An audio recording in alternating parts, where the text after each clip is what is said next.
Mazel Tov. Today is the 19th of Kislev, an incredibly auspicious and holy and special day. We are beginning the Tanya anew. We're going to begin by looking at the author's title page. So if this was just any ordinary book, we would not start analyzing and trying to understand the depths of the title page. We would just dive in. Because this is the Tanya, and every single part and detail of Tanya is here to teach us something about the full grasp of the message of the Tanya, we want to spend our time, first of all, looking at the title page.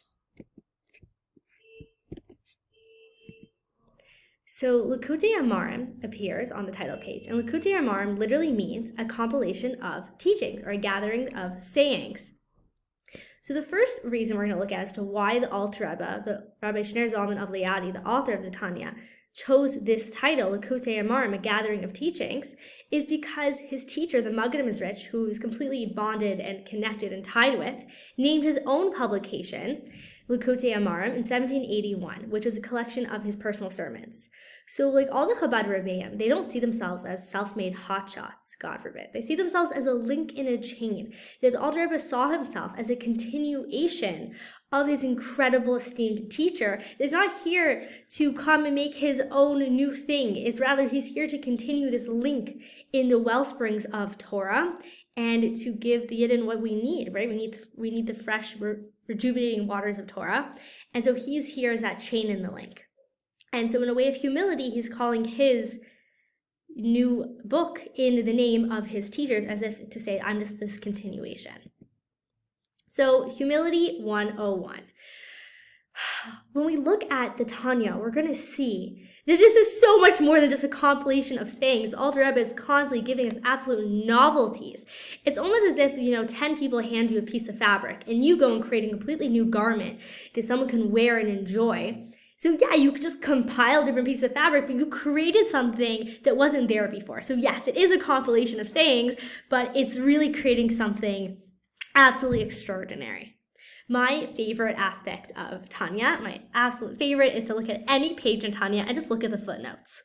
Because the footnotes are so incredibly vast, meaning on one page of Tanya, the Alter Rebbe will be compiling from the sayings of the Zohar and Medrash Rabbah and Talmud Bavli and Talmud Yerushalmi and Chumash, and just the whole breadth of both the revealed and the concealed aspects of Torah, both Nigla and Nister, meaning both the Hasidus and Kabbalah as well as Halacha are all being combined in this beautiful fabric of Tanya that the Alter Rebbe is compiling for us. So speaking of humility, I want to take a lesson from that and say that the sources I'm going to be using on this journey of us learning Torah together, learning the Tanya together, I am pulling from the Practical Tanya by Rabbi Chaim Miller, as well as Lessons in Tanya. In terms of the classes I listen to, I listen to Rabbi Shua Gordon, as well as Rabbi Polhiel on Inside Chassidus. Fabulous teachers that I'm so grateful to have learned so much from. On the title page, we also see the Alter Rebbe wrote Sefer Shel Beinoni. This is the book for the intermediaries, for the in-betweeners. We're going to spend a lot of time together understanding exactly who is this in-betweener, who is this Beinoni. This is the mission statement of the Tanya.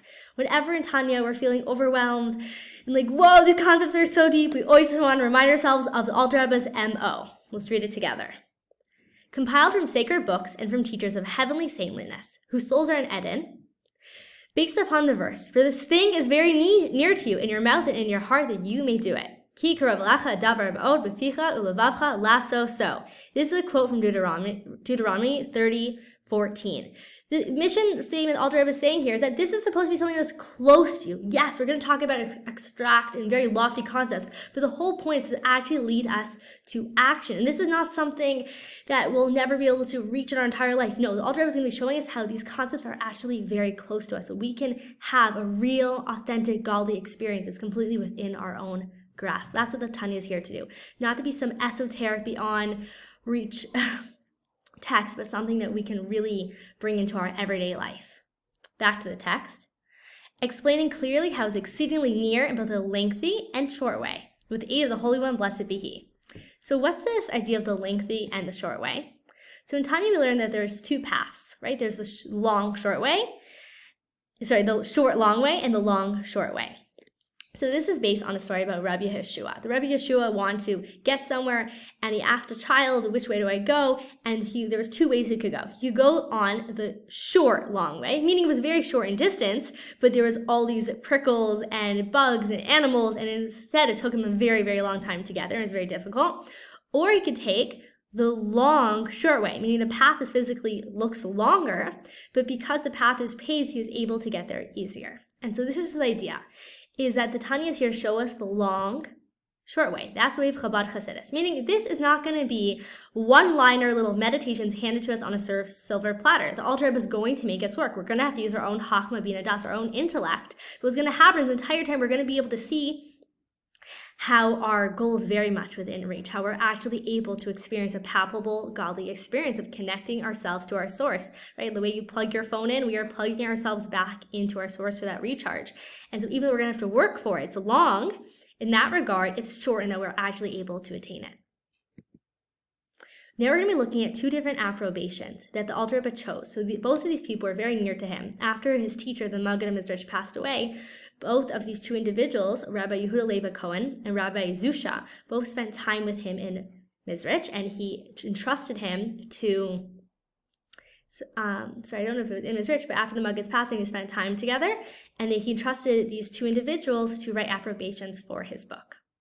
So the first approbation is by Rabbi Zusha of Anapoli, or Meshulam Zissel of Anapoli. So just to give you a quick understanding of who he is, one of my favorite stories of Reb Zusha is that near his deathbed, he was upset, and he was saying out loud, you know, in heaven they aren't going to ask me why I wasn't Moshe Rabbeinu, because there already was a Moshe Rabbeinu.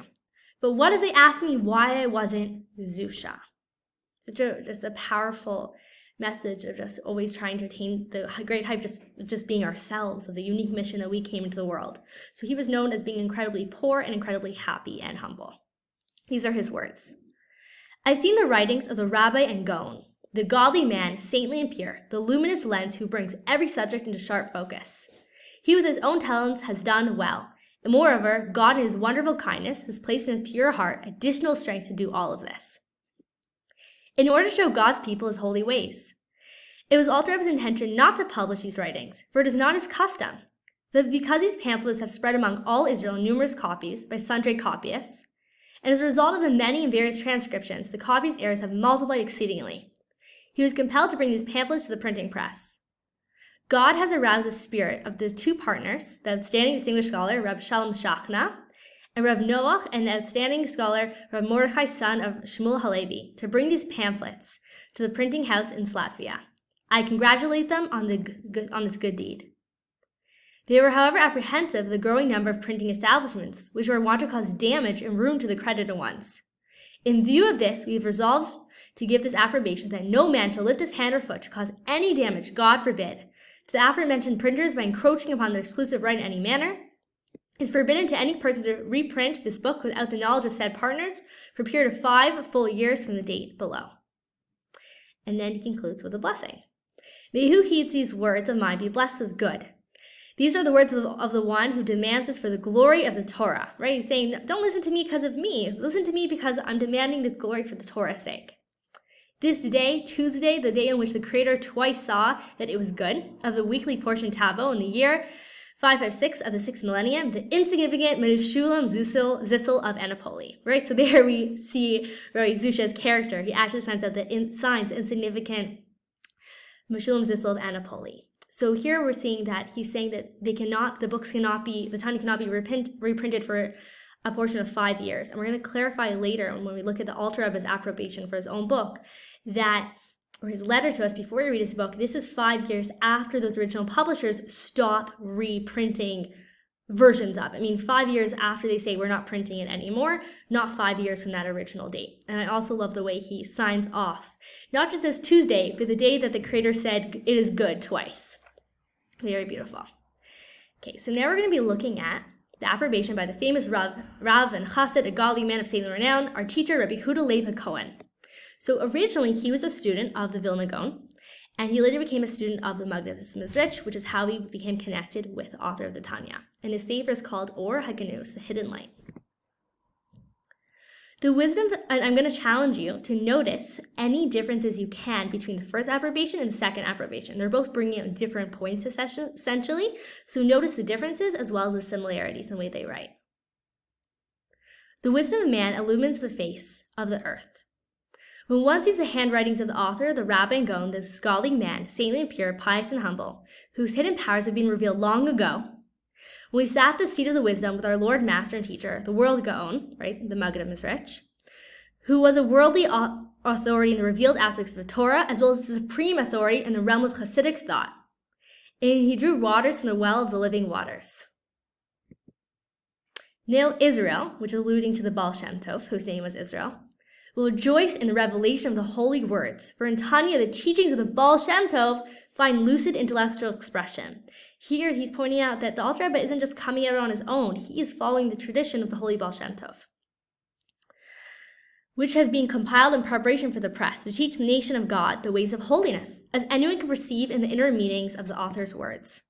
That which is common knowledge needs no proof, and thus the Tanya will actually need no approbation. So here, the Rabbi Yehuda Levi Cohen is saying the Alter Rebbe isn't bringing anything like new in that regard. He is just bringing common knowledge, right? He's bringing Torah's emes, the truth of Torah. And so he's not coming to back him up as if he's saying the Alter Rebbe doesn't need my letter of credibility. That's not why I'm coming to here to write this. But for the fear of damage, so that no harm be caused to the printers. I hereby sound a firm warning that no man raise his hand or foot to print for a period of 5 years from the date below. May he who hears these words of mine be blessed with good. These are the words of one who speaks, thus for the glory of the Torah. Once again, he's saying this is speaking for the glory of the Torah's sake. This day, Tuesday of the weekly portion Tavo in the year 556 of 6th millennium, Yehuda Leib Cohen. Okay, great. So there we can contrast the difference between them a little bit. So the Rabbi Yehuda Leib Cohen is bringing the difference about how he's really continuing in the Baal Shem Tov's footsteps. The Alter Rebbe is not coming in as someone new here. And then in truth, he doesn't even need an approbation because the words he's saying, they stand on their own. So at this point, we are done. We are going to continue tomorrow with the statement from the author's son. Thank you for joining me, and I'm so excited and privileged to be on this journey of diving into the world of Tanya together.